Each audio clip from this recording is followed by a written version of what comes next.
दोस्तों कितना बुरा लगता है कि जब स्विच दबाओ और घर का पंखा या एसी ऑन ना हो तो कारण है कि बिजली नहीं है। भले ही वह 2-4 मिनट के लिए गई हो पर बुरा तो लगता है। इतने में ही आप 2-4 गालियां आराम से बिजली कर्मचारी को दे ही देते होंगे और अगर ज्यादा देर तक नहीं आती है बिजली तो कर्मचारी को फोन मिलाते हैं। फिर आपको जवाब मिलता है कि शायद या होगा कि पूरे शहर की लाइट गई है, थोड़ी देर में आ जाएगी, असुविधा के लिए खेद है। लेकिन दोस्तों जो एक स्विच दबाने पर हमें यह सुविधा मिलती है वह इतनी आसानी से नहीं मिलती। उसके बनने में जो कठिनाइयां हैं आज हम उन्हीं के बारे में बताएंगे कि आखिर कोयले से बिजली बनती कैसे है। नमस्कार दोस्तों, स्वागत है आपका हमारे चैनल द विनू टॉक्स में। चैनल पे अगर नए हैं तो चैनल को सब्सक्राइब जरूर करें और वीडियो को पूरा देखें क्योंकि आधी अधूरी जानकारी वो भी बिजली के विषय में खतरनाक साबित हो सकती है। दोस्तों तो बिजली बनाने के लिए जिस चीज का सबसे ज्यादा इस्तेमाल किया जाता है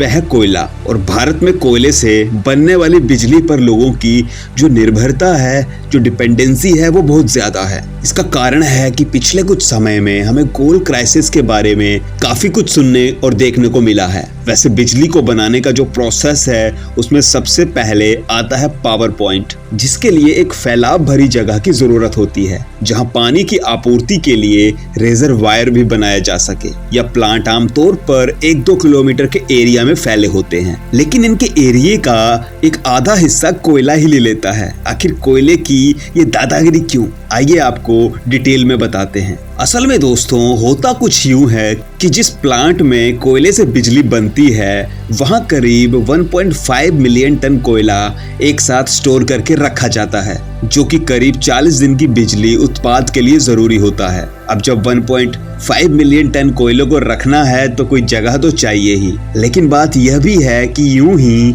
कहीं नहीं कोयला रख देते हैं। आखिर कोयले के भी अपने कुछ नखरे होते हैं, इसलिए इन्हें एक अलग कोल यार्ड में बड़े प्रेम के साथ व्यवस्थित करके रखते हैं। सबसे पहले कोयले रेलगाड़ियों में भरकर प्लांट तक आते हैं और उसके बाद रेलगाड़ियों के डिब्बों को आपस में अलग अलग कर देते हैं। फिर एक एक करके सारे डिब्बों को एक निर्धारित जगह पर लाकर उसे एक मशीन के द्वारा पूरा ही पलट दिया जाता है, जिससे उस डिब्बे का सारा कोयला कोल यार्ड में नीचे चला जाता है। फिर नीचे से लगातार कोयला हटाया जाता है। फिर इन्हें कन्वेयर बेल्ट की मदद से इन कोयलों को आगे की तरफ भेज देते हैं जहां इन्हें एक जगह पर व्यवस्थित ढंग से रखा जाता है। लेकिन अभी यहीं पर इन कोयलों के नखरे खत्म नहीं होते। इन्हें जब प्यास लगती है तो यह अपने ऊपर धूल इकट्ठा कर लेते हैं। इस वजह से जब हवा बहती है तो सारे कोयले के पार्टिकल्स धूल बनकर उड़ने लगते हैं, जिससे बचने के लिए इन्हें समय समय पर पानी से भिगोया जाता है। इसके बाद इन्हें कन्वेयर बेल्ट की मदद से बाउल मशीन में भेजते हैं जहां इन पत्थर हो चुकी इनकी छोटी छोटी रेज को क्रश करके पाउडर में बदल लिया जाता है और बनकर तैयार होता है ब्लैक पाउडर, वही जिसे चारकोल वगैरह कहकर फेस वॉश बनाने वाली कंपनियां अपना विज्ञापन चलाती हैं। खैर इन्हें इसीलिए पाउडर में बदलते हैं क्योंकि इनका सरफेस एरिया बढ़ जाता है, साथ ही जो कोयले के अंदर अशुद्धियां होती हैं उसे अलग किया जा सके। इसके बाद ब्लैक पाउडर को बड़े इम्तियान के साथ बॉयलर में भेजते हैं जहां ये बड़ी आसानी से आग पकड़ लेते हैं। आग पकड़ने के बाद जो कोयले की भारी राख होती है वो नीचे गिर जाती है, जिसे बॉटम ऐश कहते हैं, और जो हल्की ऐश होती है उसे फ्लाई ऐश कहते हैं, जो कि चिमनियों के रास्ते एटमॉस्फेयर में छोड़ दी जाती है। और इस तरह पिक्चर में मुख्य किरदार की मौत हो जाती है, यानी यहाँ से अब कोयले का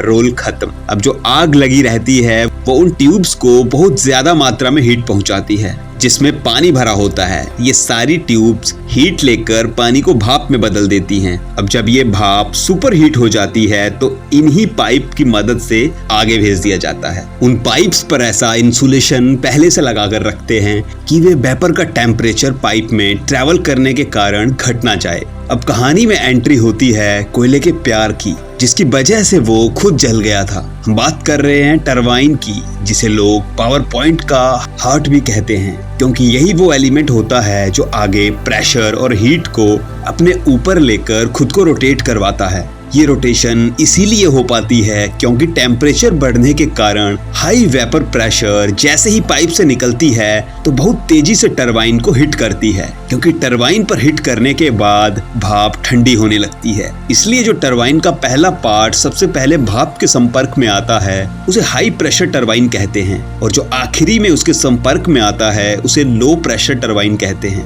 अब प्रेशर डिफरेंस के कारण वो टरबाइन रोटेट करना शुरू कर देती है। टरबाइन के घूमने के कारण एक हाई मैकेनिकल एनर्जी जनरेट होती है, जिसे फिर हम एक बड़े जनरेटर में ट्रांसफर करते हैं।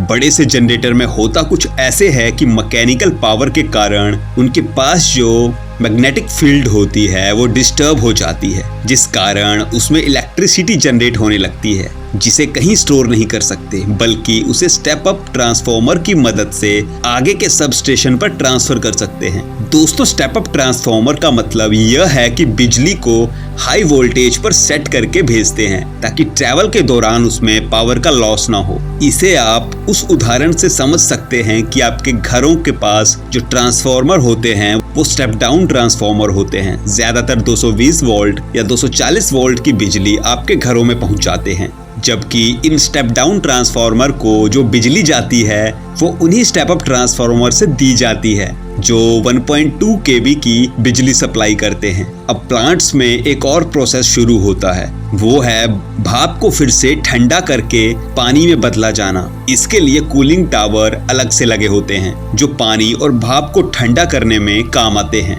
आपने ऐसे टावर तो देखे होंगे, ये सफेद से गोल ऊंचे टावर, जिसे देखकर लोग बिजली प्लांट का अंदाजा लगाते हैं। दोस्तों, कोई काम अपने आप में इतना आसान नहीं होता। हमने जो ये पिक्चर की तरह आपको एक कहानी सुनाई वो सुनने में तो काफी आसान लगती है, लेकिन इसको अगर आप करीब से देखेंगे तो शायद आप पाएंगे कि कितना मुश्किल है इस तरह कोयले से बिजली बनाना। इस वीडियो को देखने के बाद आप कोल क्राइसिस के बारे में क्या सोचते हैं, हमें कमेंट करके जरूर बताएं। मिलते हैं दोस्तों आपसे अगली वीडियो में, तब तक के लिए धन्यवाद।